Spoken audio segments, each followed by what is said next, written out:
করছি সবাই খুব ভালো আছেন এবং সুস্থ আছেন। আমিও ভগবানের আশীর্বাদে বেশ ভালোই আছি। আর ব্যাকগ্রাউন্ড দেখে তো বুঝতেই পারছেন এসেছি বাবার বাড়ি। নদীটা একদম এখন জল অনেক কমে গেছে এই সময়টা, বর্ষাটা সেইভাবে হয়নি তো, যার জন্য জলটা অনেকটাই কম। আর জমিগুলোতে পাট চাষ হয়েছে। কালকে মামার বাড়ি থেকে এখানে এসেছি আর আজকে যাব কলকাতায়। তো এখন সকাল 6:30 মতো বাজছে। এখন বেশ ভালো লাগছে, এখানকার বেশ ঠান্ডা ঠান্ডা হাওয়াটা দিচ্ছে, তো ওই জন্য একটুখানি এখানটা ঘুরতে এলাম সকালবেলায়। আর যাব 11:30টার ট্রেনটায়, তো এইখান থেকে বেরোবো মোটামুটি 10টার দিকে, বেরিয়ে গেলেই হয়ে যাবে। ভাবলাম যে একটুখানি ঘুরে দেখি, ভালো লাগছে বেশ। এখন সকাল থেকে আজকে বেশ ওয়েদারও খুব ভালো, রোদ উঠছে, ভালোই রোদ উঠছে। বেলার দিকে তো রোদও হয়ে যাবে। আর এখন যা রোদে মানে তাপ হয়েছে প্রচণ্ড, রোদ গরমটা বেশ ভালোই লাগছে। তাই ভাবছি 11:30টার ট্রেনটায় তো যাবো, এখন প্রচণ্ড রোদ দূরে কষ্টই হয়তো হবে। তো ঠিক আছে, দেখা যাক আর কী হবে। এখান থেকে তো যেতেই মানে কি অনেকটাই সময় লাগে, কলকাতা পর্যন্ত প্রায় 5 ঘন্টা লাগে। তো এখন যখনই বেরোবো তখনই রোদ্দুর তো লাগবেই। তো যাই হোক, আর বাবার শরীরটা আজকে আবার একটু খারাপ করছে, মানে এই কয়েকদিন আবার একটু খাটাখাটনি হয়েছে তো বিয়ে বাড়িতে। খাটাখাটনি তেমন কিছু না, একটু যাওয়া আসা, একটু রোদ গরমে, যাই হোক বাবার দেখছি একটু জ্বর জ্বর আসছে। তো ওই জন্য মনটাও একটু খারাপই লাগছে যে হঠাৎ জ্বরটা কেন এলো। কালকে সন্ধ্যাবেলা থেকেই জ্বরটা এসছে। তো প্যারাসিটামল দেওয়া হয়েছে, প্যারাসিটামল খেয়েছে, খেয়ে এখন অনেকটাই কম, অতটা জ্বর নেই, কিন্তু মনটা বেশ ভালো লাগছে না। হঠাৎ করে আবার কেন জ্বর এলো। আর পাটা প্রচণ্ড ব্যথা, পায়ের জন্য হতে পারে, মানে একটুখানি প্রবলেম আছে দুটো হাঁটুতেই, দুটো পায়েই প্রবলেম আছে, মানে অসুবিধা হয়, ব্যথা করে, যার জন্য ভাবছি যে হয়তো ওই জন্যই হতে পারে। বাবা ওটাই বলছে যে হয়তো পাটার জন্যই ব্যথা হচ্ছে। তো যাই হোক, এই এখন বাবাকে রেখে যেতেও এখন মনটা মানে খারাপই করছে।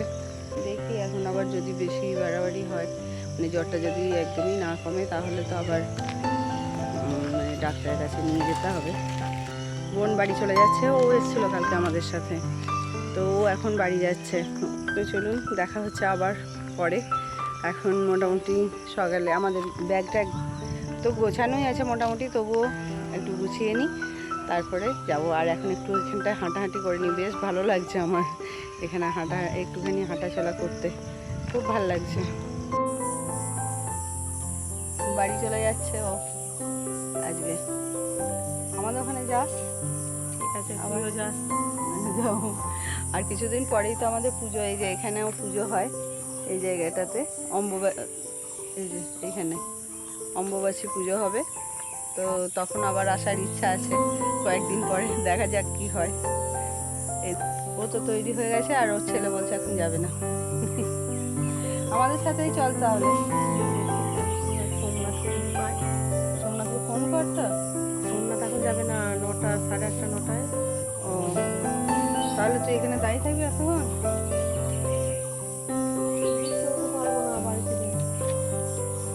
বাবা আসছে। হ্যাঁ হ্যাঁ। বোন চলে যাচ্ছে বলে আমি আর মা এগিয়ে দিতে আসি, তখন ও বাড়ির ভিতর থেকে ডাকাডাকি শুরু করে, ও নাকি ওর সোনার আংটিটা খুঁজে পাচ্ছে না। এরকম শুনলেই মনটা কেমন অস্থির হয়ে যায় বলুন। তবে ও এখানে এসে থেকে যেহেতু বাইরে কোথাও যায়নি, তাই বিশ্বাস ছিল বাড়িতেই কোথাও আছে। তারপর সবাই মিলে অনেকক্ষণ তন্ন তন্ন করে খোঁজার পর ঘাসের মধ্যে পাওয়া যায় আংটিটা।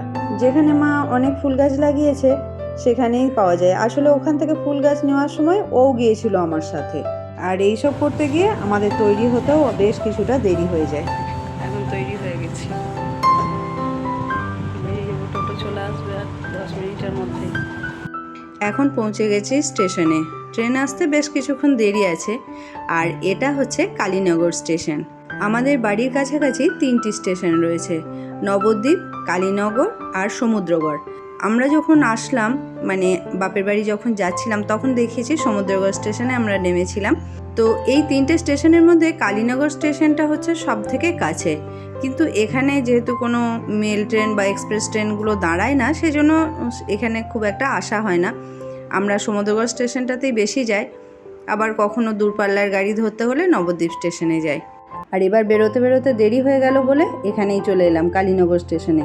আর এই যে ট্রেনও আসছে, এখন ট্রেন ছেড়ে দিয়েছে আর আজকে বেশ ফাঁকাও রয়েছে, আমরা বসার জায়গাও পেয়ে গেছি। এখন গ্রাম থেকে শহরে যাত্রা শুরু হলো। একদিন এই গ্রামই ছিল আমার জগৎ, আমার জন্ম এই গ্রামে। তারপর বড় হওয়ার সাথে সাথে স্কুলের গণ্ডি পেরিয়ে কলেজ যাওয়া, সবই হয়েছে এই গ্রাম থেকে। আমার গ্রাম আমার কাছে খুব প্রিয়, কেননা এই গ্রামেই থাকে আমার প্রিয় মানুষজন। আর আমার সব থেকে প্রিয় দুটি মানুষও থাকে এই গ্রামে, আমার বাবা আর মা। এরপর একদিন আমার বাবা আমার বিয়ে দিলেন, আর আমি আমার জীবনসঙ্গীর হাত ধরে আসি এই কলকাতা শহরে। আর প্রায় 23 বছর হলো আমি এখানের বাসিন্দা। গ্রামের ঠিকানা বদলে গেল শহরে, আর আমি হলাম শহরবাসী। তবে এখন আমার গ্রামের এবং শহরের দুটো ঠিকানাই সমানভাবে প্রিয়। আর আপনাদের সাথে গল্প করতে করতে 2 ঘন্টার যাত্রাপথ আমরা অতিক্রম করে চলে আসলাম। এখন ট্রেন ঢুকছে হাওড়া স্টেশনে।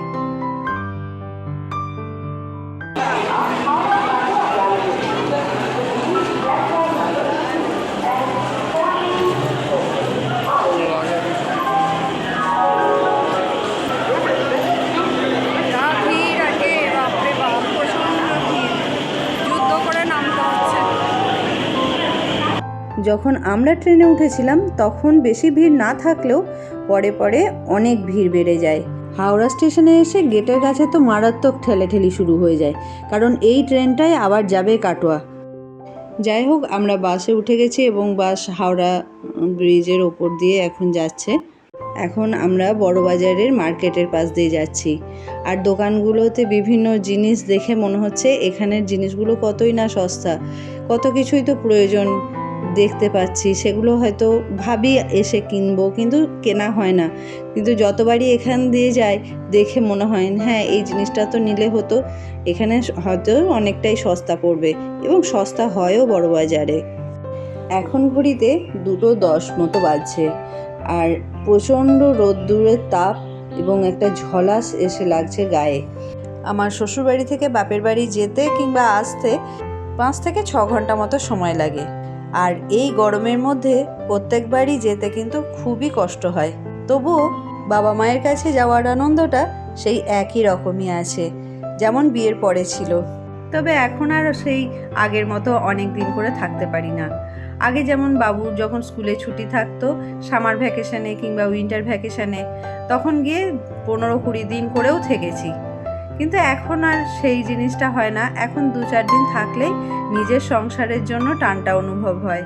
তার মধ্যে রয়েছে ছাদে আমার গাছপালাগুলো, ছাদ বাগানটা নিয়েও চিন্তা হয় যে এখানে আমি তো থেকে গেলাম, বৃষ্টি না হলে গাছগুলো তো কেউ জল দেওয়ার নেই, জানি না বাড়ি গিয়ে তাদেরকে কি অবস্থায় দেখতে পাবো। একটা সময়ের পর মনে হয় মেয়েদের মনগুলো এরকমই হয়ে যায়, তাই না? তো যাই হোক, গ্রামের শান্ত পরিবেশ যেমন মনকে শান্তি দেয়, শহরের কোলাহলও তেমন উৎসাহিত করে। আর কলকাতা শহরে বড় বড় ইটকাট পাথরের বিল্ডিং থাকলেও এইরকম খোলা মাঠ, উঁচু উঁচু গাছপালা, চারিদিকটা একদম সবুজে সবুজ হয়ে রয়েছে। আর এই জায়গাটার পাশ দিয়ে যখনই আমি যাই কোথাও, এত ভালো লাগে, মনে হয় 2 চোখ ভরে শুধু দেখতেই থাকি। খুব ভালো লাগে। আপনাদের কেমন লাগে কিন্তু কমেন্ট করে জানাবেন। এখানকার দৃশ্য দেখেই যেন চোখ জুড়িয়ে যাচ্ছে। আমার তো ভীষণ ভালো লাগে, তাই যতটা রেকর্ডিং করেছি ইচ্ছা করছে না কেটে বাদ দিতে। তো আপনাদের কেমন লাগছে জানি না, আমার তো মনে হচ্ছে দেখতেই থাকি। তবে যারা কলকাতাবাসী তারা তো প্রায়শই এই জায়গাটার পাশ দিয়েই যাতায়াত করেন এবং দেখতেও পান।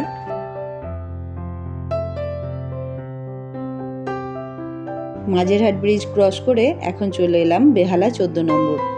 বাড়ি যেতে আর বেশি পথ বাকি নেই, আর প্রায় পৌঁছেই গেছি। আর এখন আপনাদের থেকেও নিয়ে নিচ্ছি বিদায়। তো দেখা হবে আবার আমার পরবর্তী ভিডিওতে। আর যদি আমার ভিডিও ভালো লাগে তাহলে একটা লাইক করবেন, পারলে অন্যদের সাথে শেয়ার করবেন। আর যদি আপনি আমার চ্যানেলে নতুন বন্ধু হন তাহলে চ্যানেলটা সাবস্ক্রাইব করার অনুরোধ রইল। আর আমার পুরনো বন্ধুদের জানাই অনেক অনেক ধন্যবাদ আমার পাশে থাকার জন্য। তো দেখা হবে আবার আমার নতুন একটি ভিডিওতে। ততক্ষণ সবাই ভালো থাকবেন, সুস্থ থাকবেন, সাবধানে থাকবেন। আর পরবর্তী ভিডিওতে আবার দেখা হচ্ছে।